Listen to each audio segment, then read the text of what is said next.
My name is Nicole Small, and I'm a self-portrait artist and fine art photographer.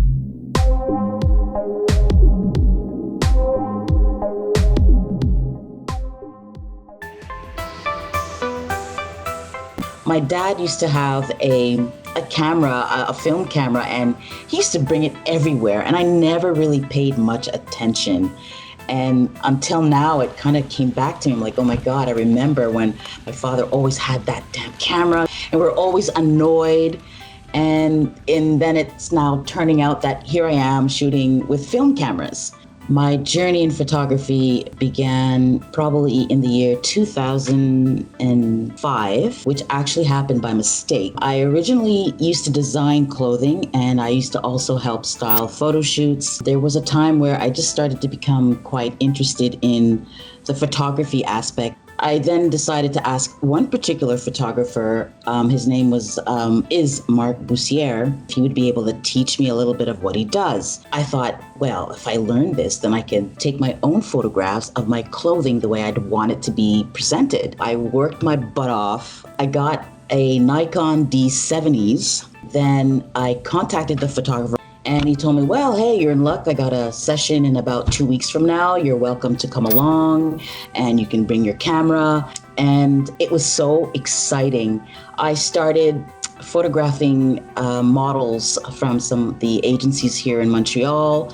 I met a photographer, her name Pascal Terrien, who I assisted for about a year. After that year, I started to branch out on my own, and she introduced me to some of the agencies. And really, to tell you the honest truth, fashion photography was there, and it was just an easy transition from what I was doing. I mean, I was always at photo sessions that involved fashion photography. After when I started to gain my experience and I started to really understand how to, manually use a camera and create my own moods, in the end, I really did not see fashion photography as something that I wanted to continue. I think it really was my stepping stone into gaining knowledge and experience. Portrait photography was what I loved to do. It was portraits. I just love to photograph people in, the most authentic possible way. I got bored of digital photography. I just one day woke up and said, there's got to be something more to this. There has to be something more. It can't just be, taking a photograph and then sitting all day in front of a computer to make your decision of which are the best photos and then going into this program called Photoshop. I'm not going to be spending my time in front of a computer. That's what pushed me to think there's got to be something else to this. It can't be like this. And then it just hit me. I wonder if, film still exists, which brought me back to my father's old camera.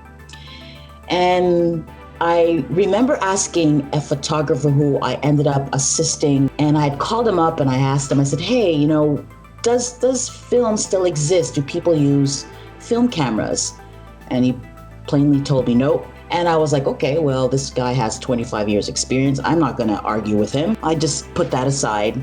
And then later on, there was a website where some photographers were offering mentorship. And I connected with a gentleman, and he told me, you know what?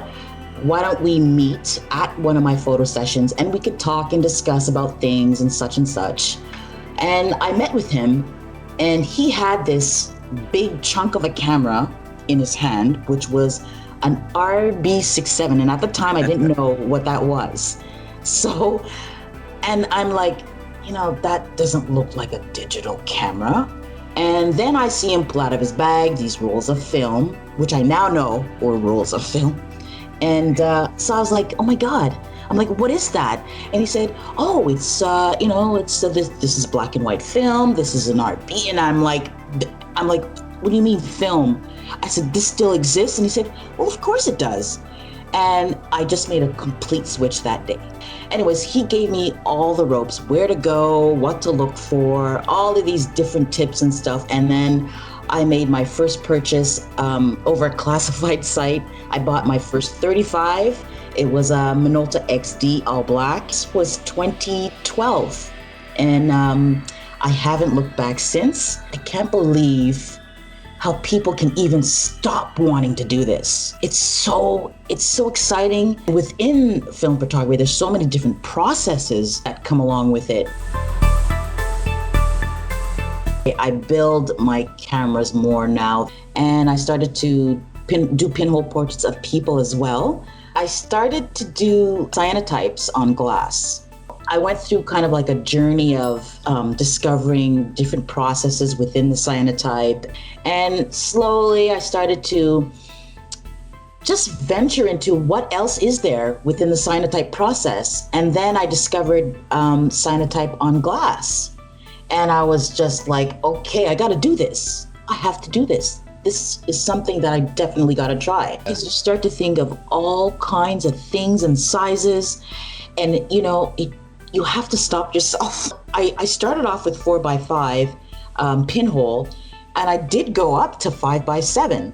And then I went up to 8x10. So I find myself thinking, hey, I wonder if I did this at this size. And I'm like, okay, Nick, you gotta put down, it's addictive. It really is addictive. It's completely limitless, All you do is take paper, you cut it the size that you want for whatever, size camera you make. I mean, it doesn't get better than that. You're really not restricted in any way, So whenever I approach something, it's really, most of the time it's, however I'm feeling at that time. And whatever comes out, it comes out. So I don't really kind of plot too much of how things end up turning out. So if I'm working with pinhole photography, and for example, I say, okay, today I'm gonna be working with pinhole camera, and I'm gonna use a black background. Once I'm set up, it's just with whatever feeling I'm feeling, that's what I produce. When you just let go, it just automatically just comes to you, and it just flows. There's some work that I've done that I don't even remember what I was thinking. And yet it ended up being a cohesive body of work, and I didn't see it while I was doing. I didn't even know that it was actually all compatible. And this is something that I still kind of say to myself, man, like, where was I? Like, it's like you're in a zone, you get in a zone, and you just, that feeling is just there, and you just work off that feeling. I'd like to really give a huge shout out to Danielle, Girl with Too Many Cameras on Instagram, who started this well-needed march of women to be presented in the film community more than it has been. I think a lot of women in general have always felt that way, but I will be honest and say sometimes I kind of just said, what am I to do? I mean, I can't do anything. But then when Danielle started to really make noise, I was like, girl, this is what has to happen. And I am so proud of her for doing what she did, because it takes strength to do what she did. She has a I don't care attitude. This is what's going to change. And I hope that other women will follow along, and other men will follow along as well. Everybody who shoots film is part of the film community. Whether you have 10 billion followers or whether you have 500 followers or even less than that, we are all part of the community that is still here. We all should just band together and just hopefully have film photography last for the next 20 years, because everybody's part of that. Everybody.